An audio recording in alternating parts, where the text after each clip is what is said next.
Верскиот празник посветен на свети пророк Јеремија, народот го празнува со повеќе верувања. Според народната традиција, денеска не се влегува во поле од змии и други животинки.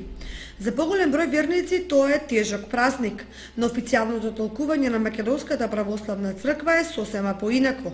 Светата православна црква денес го чествува споменот на светиот пророк Јеремија. Имено овој пророк живеел некаде околу 600 години пред овоплутувањето на нашиот Господ и Спасител во тело, а почнал да пророкува уште од својата 15-та година. Има напишано една книга, со пророштва која што се наоѓа во Стариот Завет.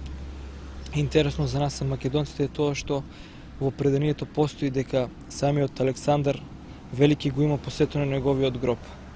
Во овие краишта постои една традиција каде што дали на овој ден, дали ден пред овој празник, луѓето излегуваат со чинии со тенџериња и ги така наречено пеат некои песни и ги падат змиите и гуштерите. Тоа е една традиција која што многумина мислат дека е во склоп со православието, но тоа не е така и исто така велат дека овој празник е многу тежок и дека не се работи, но всушност навистина не е така, бидејќи во православниот календар овој празник е обележен како мал празник и сите старозаветни пророци, како што и пророкот Јеремија, спаѓаат во редот на оние мали празници. Единствен пророк кој што има поголем култ и спаѓа во големите празници е светиот пророк